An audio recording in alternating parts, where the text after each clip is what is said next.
Praise the lord. ఈ దినము దేవుని వాగ్దానము.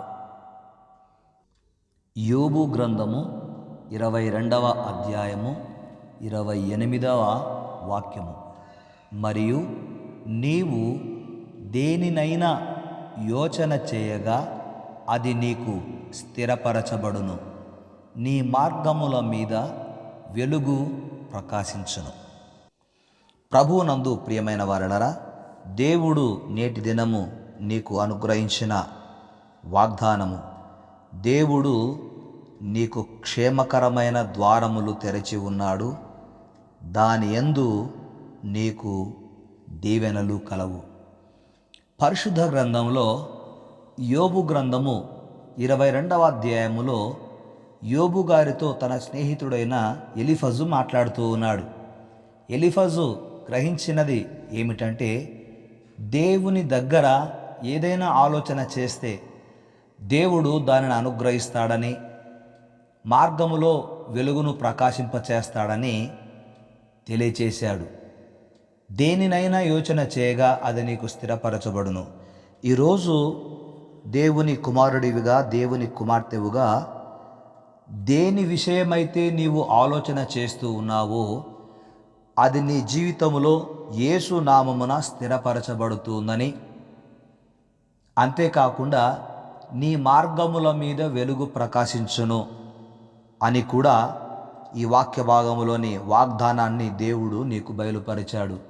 నీ మార్గముల మీద వెలుగు ప్రకాశించును అంటే నీవు నడిచే మార్గములో చీకటి ఉండదు, చీకటి క్రియలు ఉండవు.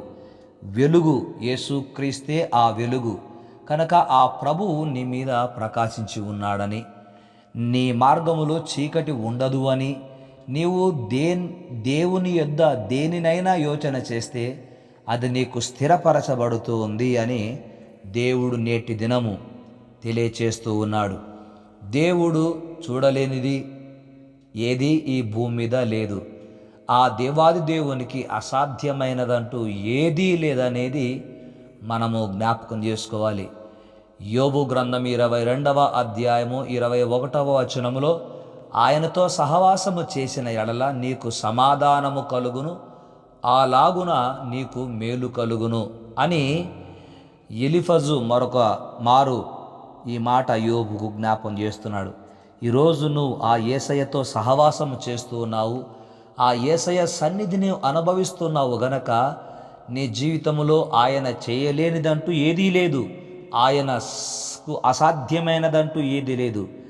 ఆ దేవాది దేవుడు నేటి దినము నీకు బయలుపరిచిన మార్గము, దేవుడు నీకు బయలుపరిచినటువంటి ఆ మార్గములో దీవెనలు ఉన్నాయి అని వాక్యం సెలవిస్తూ ఉంది. గనుక నీవు దేనినైనా యోచన చేయగా అది నీకు స్థిరపరచబడును. నేటి రోజుల్లో అనేక మంది రకరకాల ఆలోచనలతో మునిగి ఉన్నారు. కానీ వారి ఆలోచనలు, వారి యోచనలు ఏది కూడా స్థిరపరచబడడం లేదు.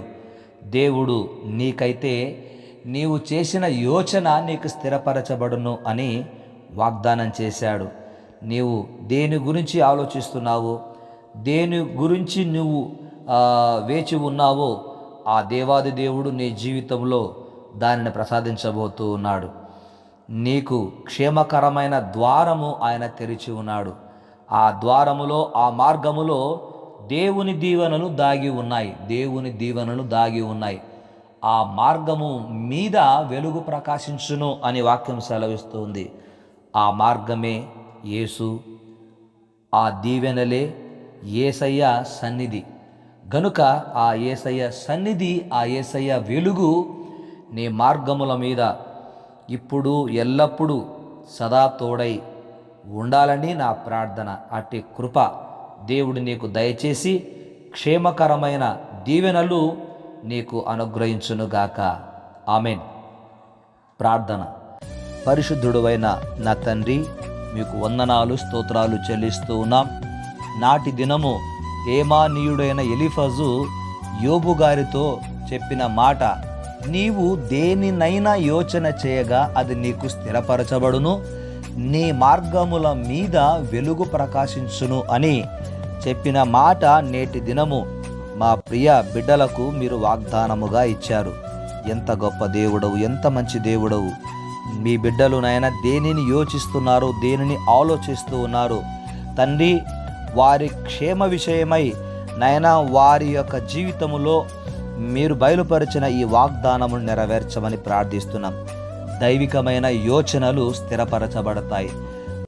మీ బిడ్డలపైన నాయన మీరు వెలుగును ప్రకాశింపచేశారు గనక వారి మార్గములన్నీ నాయన దీవెనకరముగా మీరు ఉంచబోతున్నందుకు మీకు స్తోత్రాలు, కృతజ్ఞతలు చెల్లిస్తూ ఉన్నాము. మహిమ కలిగిన మా తండ్రి, దినము వెంట దినము, వారము వెంట వారము, మాసము వెంట మాసము మీరు మాకు ఇస్తున్నందుకు కృతజ్ఞతలు చెల్లిస్తున్నాము తండ్రి. మనుషులముగా మరిచిపోయినా నీవు మరిచిపోని దేవుడవు నాయన. మీ బిడ్డల జీవితాల్లో వారి అక్కరలన్నీ కూడా యేసు క్రీస్తు నామమున తీరునుగాక. క్రీస్తు పేరట ప్రార్థించినవన్నీ పొంది ఉన్నాము తండ్రి. ఆమెన్.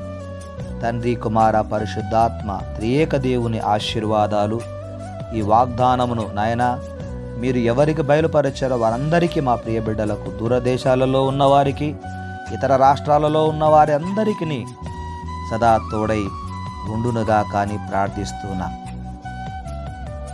ఆమెన్. దేవుని కృప మీకు సదా తోడై ఉండి మిమ్మను నడిపించునుగాక. ఆమెన్.